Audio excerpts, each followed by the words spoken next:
What's going on, Pittsburgh Steelers fans? This is Jeff Hartman, editor of BehindTheSteelCurtain.com. If you are watching this on Facebook, awesome. Thank you for following us on Facebook. We certainly appreciate it. If you are watching us on YouTube, which you could be, and if you're not, you should be, you can follow us on YouTube by searching BTSC Steelers Radio. And you can follow us there. We do most of our shows live there. So that's why I'm wearing the headset, is that we're simulcasting at the same time. But as the Pittsburgh Steelers 19-13 win over the Kansas City Chiefs in Week 6, a huge win. And I'm going to go ahead and say it. If you listen to our show on Wednesday, the standard is the standard. I picked the Steelers to win. I put it in written word. You can go up and look at the article I posted this morning. I said 23-20 Steelers. It was, low scoring, but you know what? A huge, huge win for this Pittsburgh Steelers team. I want you all to think about what it would look like if Steelers hadn't hung on, and that's exactly what they did. They hung on for dear life. And we're going to talk about that. We're going to talk about injuries, winners and losers, all that stuff in this knee-jerk reaction episode of the podcast. Has become pretty popular here on the show. For me, if they would have lost this football game, they still could have had the moral victory, and you would have definitely been drumming up that narrative. But to go into Arrowhead, to beat an undefeated Chiefs team, you advance to 4-2. The rest of the AFC North, I think the rest of the AFC North lost. I know the Ravens lost to the Bears at home.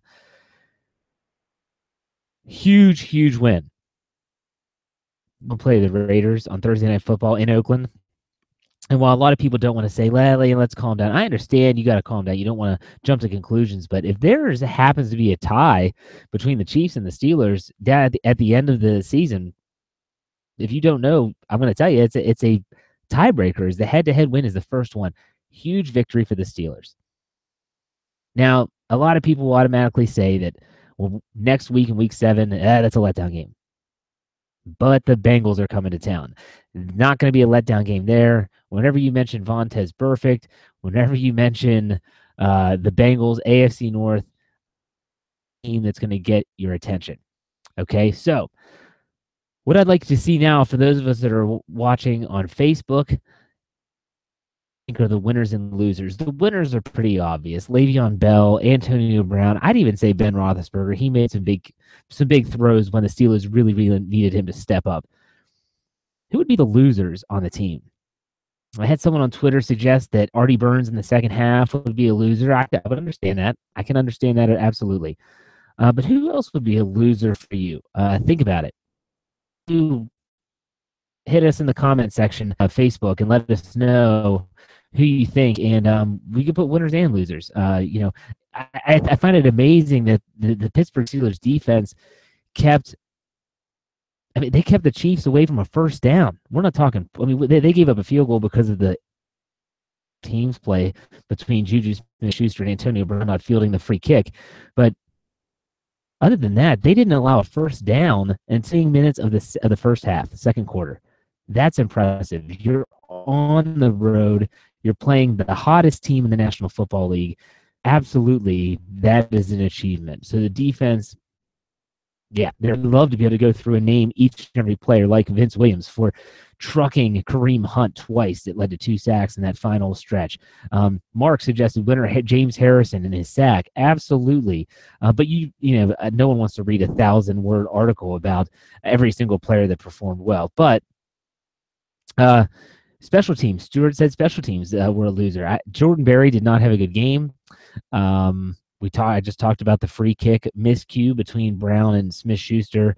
That's a JV mistake. If Mike Tomlin is going to use the words varsity and JV, that's a JV mistake, not knowing how to do that. Now, Bob said loser Juju. He still holds when he blocks. Look, that's a rookie. I understand that, but he also made some really big catches for the Steelers in this game too.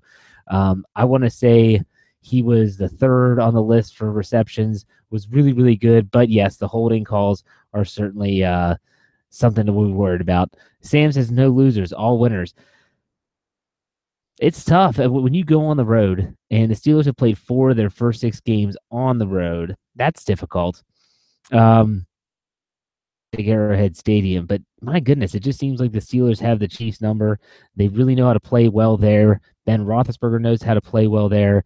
But as I'm going and talking about different things, make sure you still continue to ask questions. We'll cover all this stuff as much as we can here on this show. Now, someone said, where was Eli Rogers? Put him in receiver. Well, here's what happened for those that are wondering, like, where was Eli Rogers?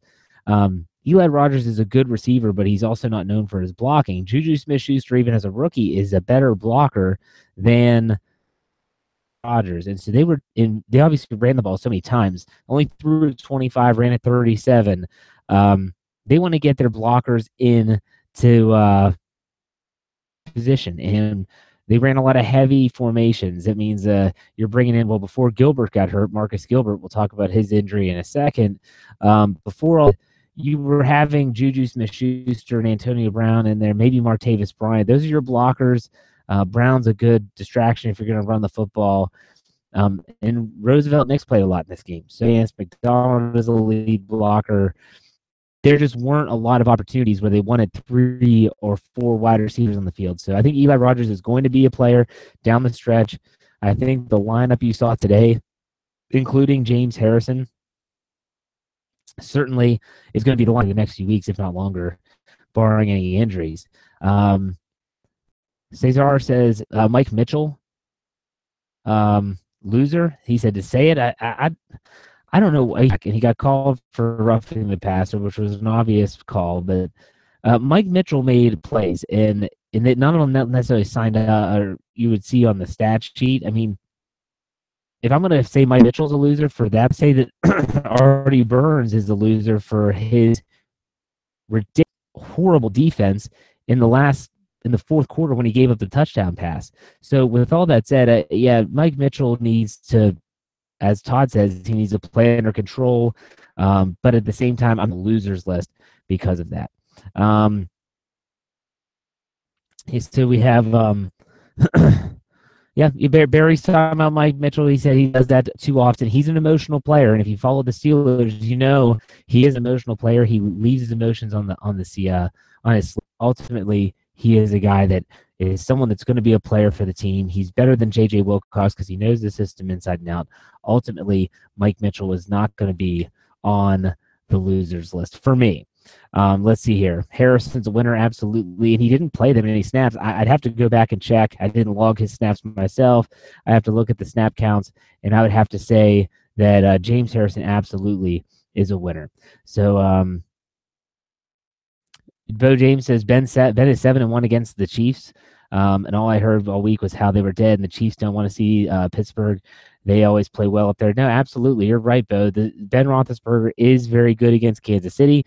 He has never been afraid of Arrowhead Stadium, nor has he been really afraid of any stadium. He normally plays pretty well on the road. But something else, if you're going to bring up statistics, I wrote this article this morning, is that Ben Roethlisberger is extremely good in games where he comes off of throwing 275 last week against the Jacksonville Jaguars, and he came back and he did it again. I looked up since 2014, he's 6-3 in games following a 2-interception performance. And in those games, he's thrown 15 touchdowns and 8 interceptions. He didn't light the world on fire today. No, he had 1 touchdown, 1 interception. A touchdown probably could have been an interception.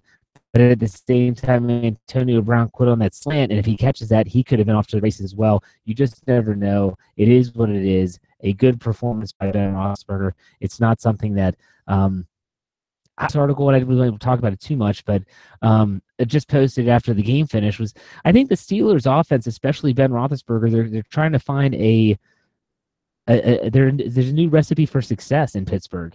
Think about when John Elway was in the waning years of his career. What did they do? They relied heavily on Terrell Davis, and they threw the ball when they had to, and they were able to complete passes. You have McCaffrey and Rod Smith in those times in Denver.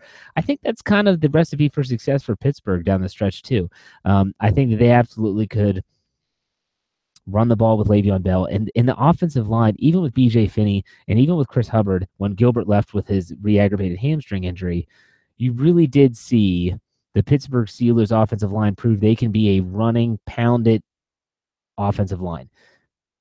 running it 30 plus times and throwing it less than 30, in my opinion, is the recipe for success for the Steelers moving forward. That doesn't mean they're always going to do that. For instance, if the Steelers were to play a team like Denver who stops the run extremely well, then you might have to throw it to open up the run, but you hope that you never abandon the run to the point where you're throwing the ball more than 40 times in that like Ben Roethlisberger had to last week against the Jacksonville Jaguars. So keep that in mind.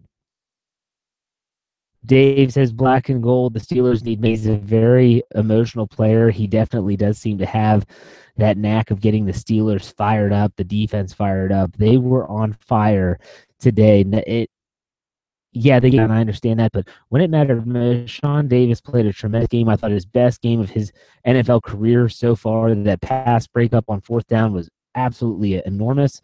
Made several plays and run support. He was all over the place. Mike Hilton deserves a lot of credit.